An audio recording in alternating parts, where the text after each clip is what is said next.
met Viola the Fairy when I was at the Monroe Institute doing the program Starlines 1, which is really about exploring the cosmos, which actually kind of support the idea that there is an extraterrestrial element to it.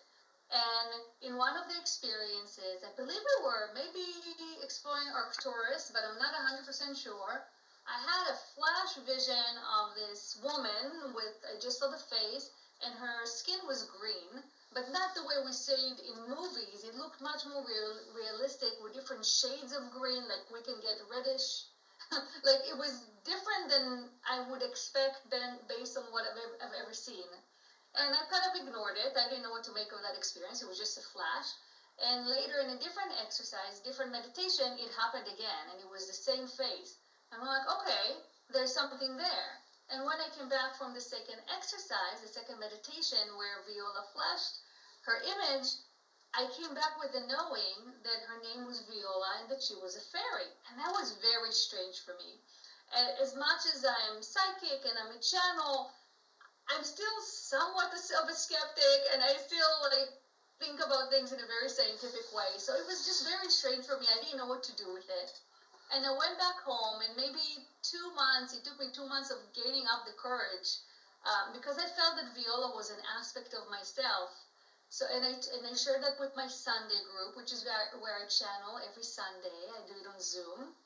And about 2 months after sharing it with them, and after it happened, I gathered the courage to channel her. I'm like, okay, I'm going to call on her when I do my channeling thing, and I'm going to channel Viola the Fairy. And that happened, and that worked, and I actually channeled her. And she was very bubbly and very energetic, and my group loved her. People love when I channel her. She feels very intense to me.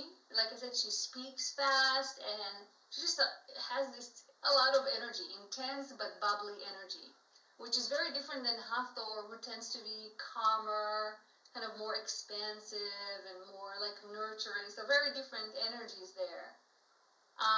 And my latest experience with the fairy, so about almost a year ago, I was told that in this year, June, so back then it was a prediction, but now we're talking about the June that passed, they told me that we were inquiring about physical contact. And I'm thinking extraterrestrials, Hathor, and they said that in June, you're going to have a physical contact, a physical sighting.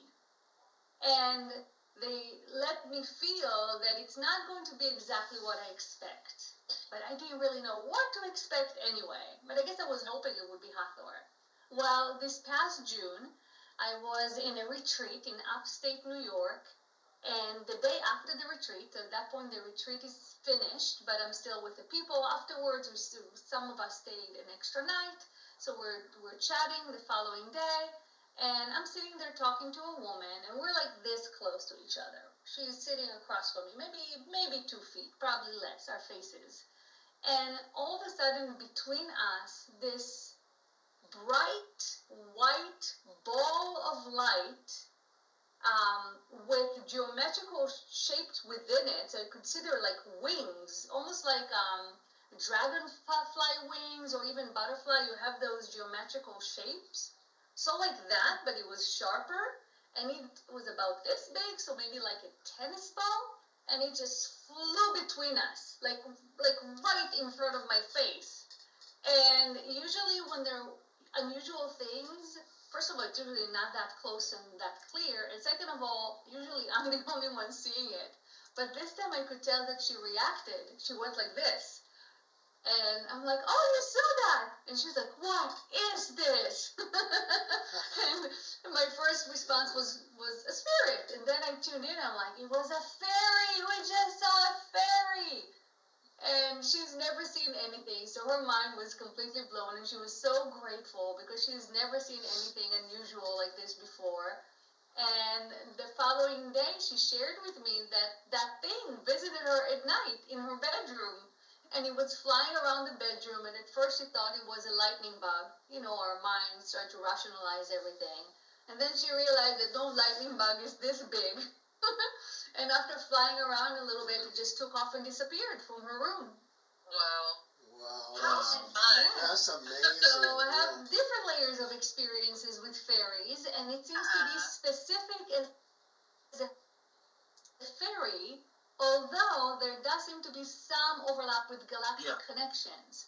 So do I think fairies are extraterrestrials and extraterrestrials are fairies? I don't think it's that simple. I think there are probably also many extraterrestrial races and beings and creatures that we cannot even imagine. But fairies is a thing.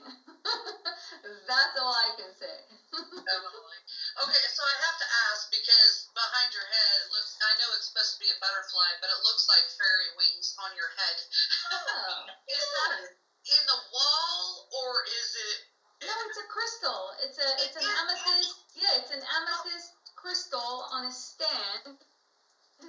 It's a geode, and then they open it, and then it's called butterfly wings. But of course, I'll take fairy wings. Yes, on your head. On my head. Yes. That is gorgeous. I'm contemplating. I'm just mesmerized by it. Thank you. I love it. The truth is that the camera doesn't even show its true beauty because it just looks dark, and you can see the beautiful purple that it is in real life. Wow, that is gorgeous. Sorry, I didn't mean to.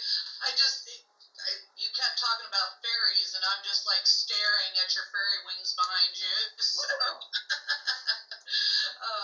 that's kind of cool. But I mean, Paul kind of had, what did you call them, sprites over at the Skinwalker Ranch? Yeah. Green. Also, too, we actually did an investigation in Monterey, and I'm trying to think of the place that we investigated, but the investigators were taking pictures of these little fairies flying around. I mean, they look like fairies. Where was that? Over in Monterey. Dang it. I'll try to find the name of it. Because Paranormal Soul Brother looks like he has some questions. And while while he's asking, I'll see where that place was at. Well, like you said, Monterey, Fioli Gardens in Woodside, California, they have little fairy houses, and they say they come in there. I've never seen it, but they're really cute. They build a whole little fairy village. But it's more of the European Greco-Roman variety, but they say that the fairies, I mean, whether it's been from, again, African times or prehistoric times, they were light beings that were responsible for healing, guidance, music, mediating too. So I was wondering, when you channel the fairy, like, she could probably help you if there's a dispute, or if you want to hear some new music, or you want some kind of healing. They're supposed to be able to do that, I wonder.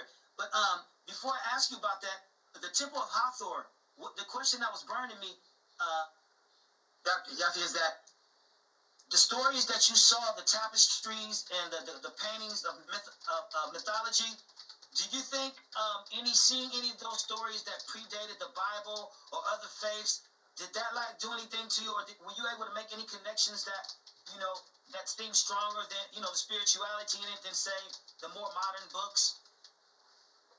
Well, I grew up in Israel, so the culture that I grew up with was the Old Testament. So I grew up in a very secular environment, but my context to religion was the Old Testament.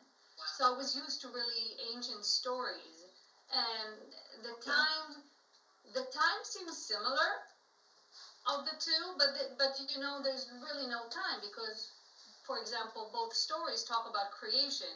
So when was creation? So there's really a timeline. It's more different tales to tell similar story. Creation usually involves two main beings. There's usually some kind of interaction of the water. So water is usually involved. The sky is usually mentioned. So there are certain themes that appear in all stories of creation. So it's definitely interesting to find different similarities and parallels. Hey, Dr. Yafi, I found it. Okay, we did a paranormal investigation. Just to let you know, all three of us here are paranormal investigators. But we did an investigation at Moss Beach Distillery off in Monterey, and that's where they have a ghost. It's called the Blue Lady, and she haunts this hill. The Moss Beach Distillery, we didn't find that much evidence over there, but when we were taking pictures outside, they were actually taking pictures of fairies. And those pictures actually went around the world. I mean, they went And viral. what did they look like? What did the fairies look like? They had little tiny wings. They had like a little tiny human shape. It wasn't an insect. It had to be fairies. I mean, and people were actually seeing them with their eyes. I didn't see any, but they were saying, yeah, these little fairies are zipping around. And it was really surprising. Yeah, it was really surprising. Yeah. And were they surrounded by a circle? Could you tell? Was there a sphere, or was it just the silhouette? What did it look like? In the photos, it seemed like they had a glow around them. Yeah, like, 'cause they usually have light. Yeah. And some of them were reddish in color, and they did look like they had human shape. So, yeah, it was really odd. I've never seen anything like that in my whole life. Yeah, and I've tried seeing fairies before. And, I listen to different paranormal shows, and they talk about fairies and how to invite fairies, and it's all about being open-minded. And I tried. I put forth a reasonable effort to try to see fairies, and I never seen anything before this past June, which was as I told the story. But before that, I've never been able to see anything. And even the fairy that I saw, she moved so fast, it was really difficult to make out the details. But I have a friend that I shared it with, and apparently she also saw a fairy, and her description was very similar. But her fairy hung around for a little longer. So she could see, like you're describing, this small human figure and everything. She could see more details than I could. She said that she could not, because the fairy actually stopped in front of her. So she couldn't see a face, she couldn't make out a face, but she could see a small human silhouette with the wings, geometrical wings, and the white bubble exactly like I saw. But she could see more details. Yeah, it's really fascinating. And the wings that we saw on the fairies at Moss Beach Distillery, it looked like dragonfly wings. Mm-hmm. Yeah. Oh, I got to tell you something, Dr. Yafi. You have about 4 minutes, and then it's going to shut down. We're going to take a 10-minute break, and I'm going to send you a second link so we can finish up the interview. Okay. Is that cool? Dr. Yafi, I was going to say to you that probably for you, and that you're in tune, it's probably a one key location that you probably can have it happen, like pretty much as you want, and maybe it's different in other places, but once you visit that spot, and it seems like you activated that other lady, so I'm sure you probably could activate a new spot now that energy is with you, because it's kind of like that with UFOs. A lot of people, they want to do it from one spot, it never happens, then it goes somewhere else, and then it opens up everywhere. You thought you could just get it at one spot, then you're like, well, it should be to happen everywhere, and I was going to tell you, in San Francisco, I got a friend that thought they saw some gold fairies inside like a white ball. And this was in the daytime. Well, the thing of it is, it was on a spot where they see stuff all the time, and they were just doing their normal sky watch. But right over the bushes, really low, she said it was like luminous balls with these little gold, looked like